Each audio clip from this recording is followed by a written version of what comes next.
life is a pattern of immense complexity.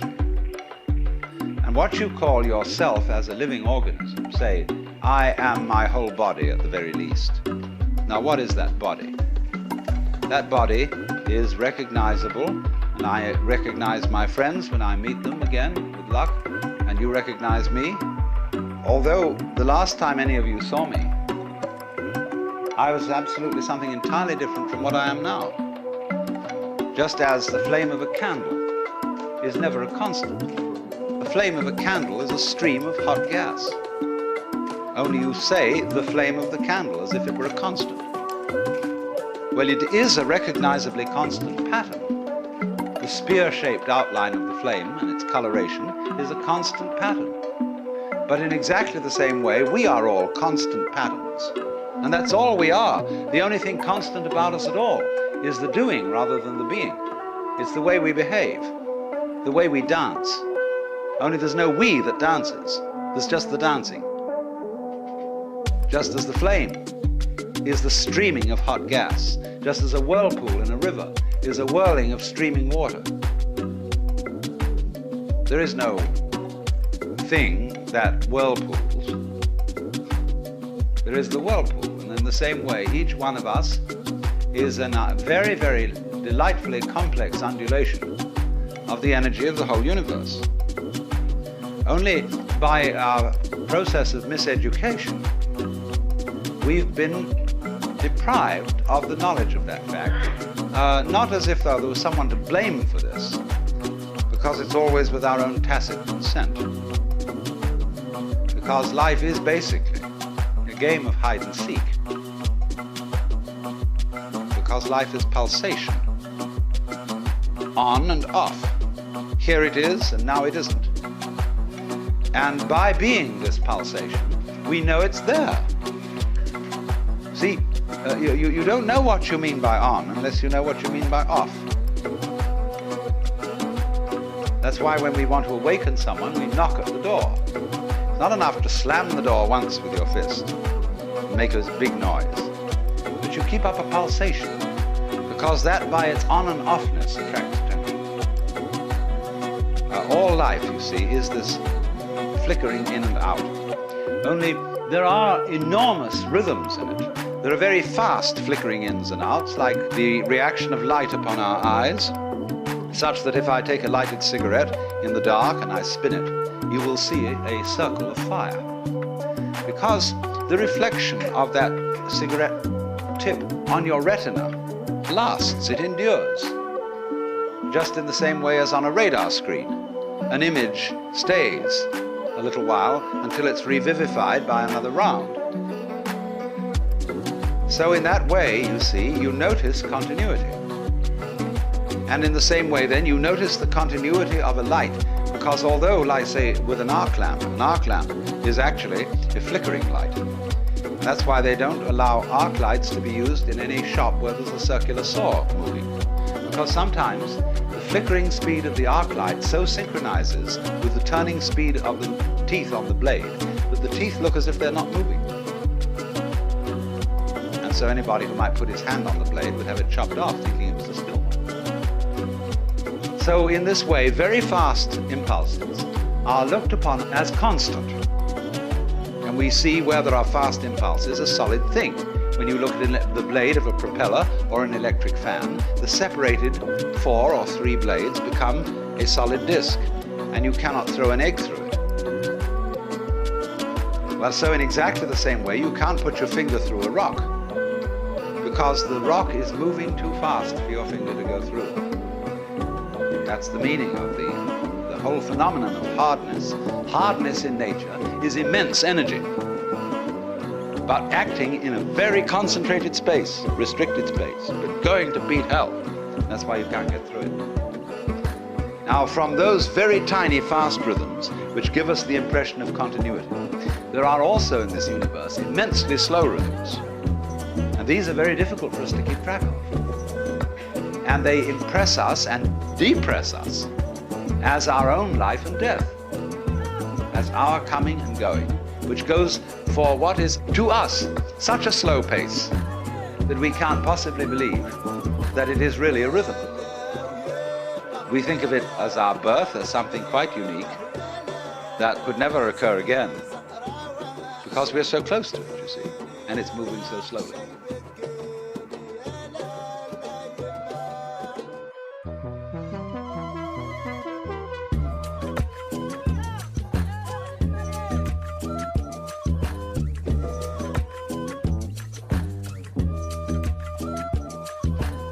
Let's suppose you take in your hand one of those toys, a gyroscopic top. And you suddenly notice, the minute you get this in your hand, that it has a kind of vitality to it. It seems to resist you. It starts pushing you in a certain way, see? And sometimes you're with it and following it. And then sometimes you see it, it's just as if you held a living animal in your hand. You know, you pick up a hamster, you know, or a guinea pig, and you hold this little thing in your hand, it's always trying to escape. So the gyroscope always seems to be trying to escape your hold. Now, in exactly the same way, what you're experiencing all the time, all sorts of things are getting out of control and doing things you don't expect. It's trying to escape your hold. All right, then don't grab it so hard. And you discover that this living thing that you're feeling, like the gyroscope top, it's your own life. Because you can see very simply that you would not understand the experience that you call voluntary action and decision, being in control and being yourself, unless in opposition to that there was something else. You couldn't realize self and control and will unless there was something other, out of control, and instead of will, won't. It's the two together only that produces the sensation that you call having a personal identity. Only, there is a funny thing about human consciousness which has been worked out very carefully in Gestalt psychology, which is that our attention is captured by the figure rather than the background, by the relatively enclosed area rather than the diffuse area, and by something moving rather than what is relatively still. And to all those phenomena that in this way attract our attention, we attribute a higher degree of reality than the ones we don't notice. That's only because, for the moment, those are more important to us. Consciousness, you see, is a radar that is scanning the environment to look out for trouble, just in the same way as a ship's radar is looking for rocks or other ships.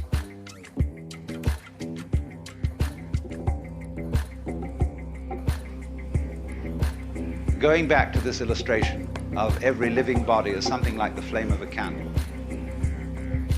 the energies of life in the form of temperature, light, air, and food, and so on, are streaming through you all at this moment in the most magnificently harmonious way. And you're, all of you, far more beautiful than any candle flame. Just sitting in these chairs, just going. You know? Only we're so used to it. We say about that, so what?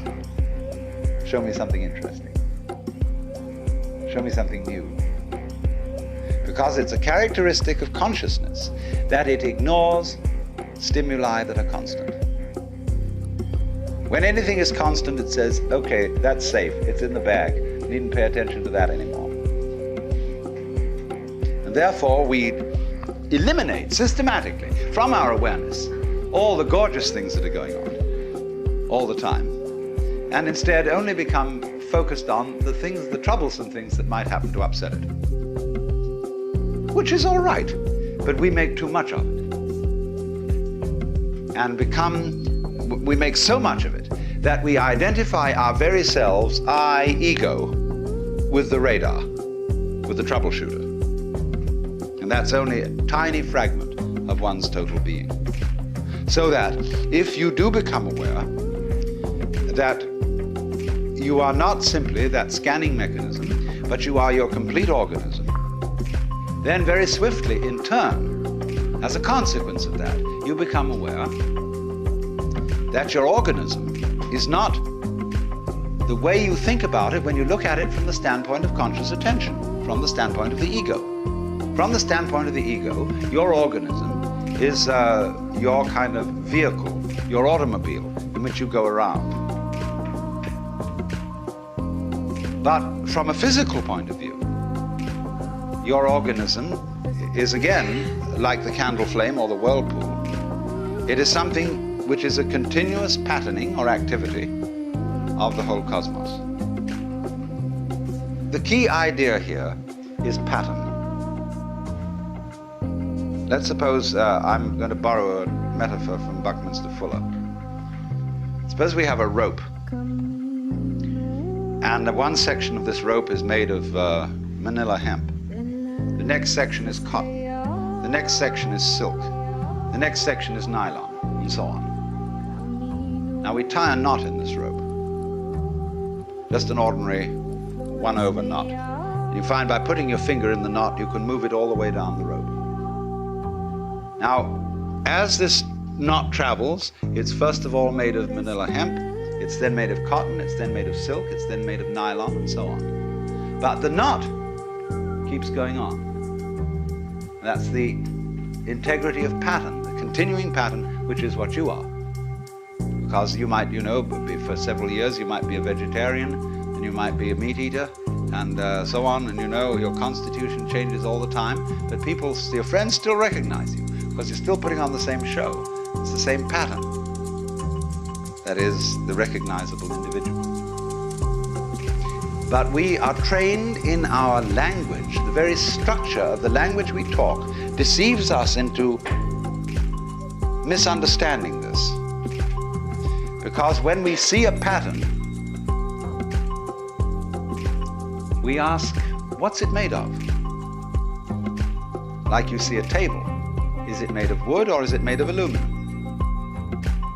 But then when you inquire into what is wood and how does wood differ from aluminum, the only thing a scientist can tell you is the different patterns, that is to say, the different molecular structure of the two things.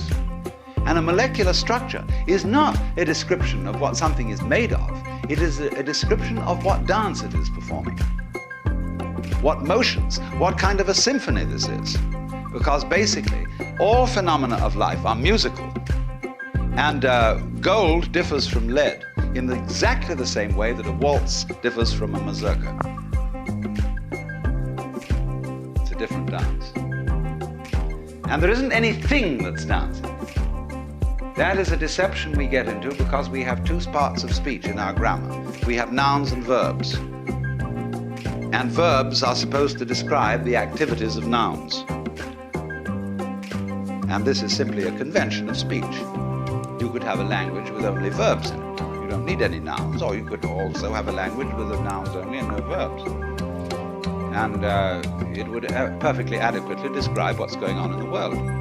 So if you were used to speaking with a language that had one part of speech, you could say just as much as we can with two, and be a lot clearer. Only at first it would sound awkward, but you'd soon get used to it.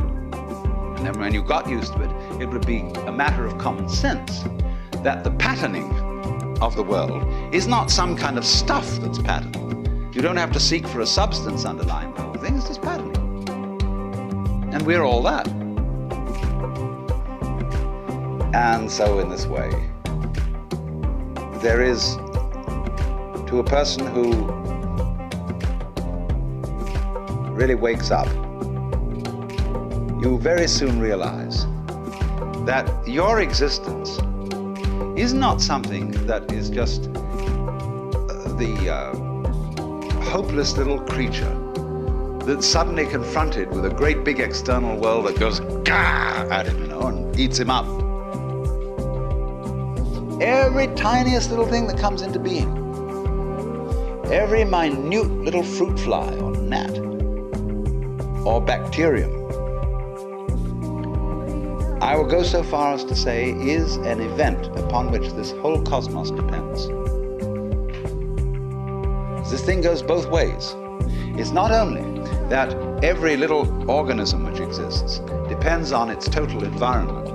The reverse is also true, that the total environment depends on each and every one of those little organisms.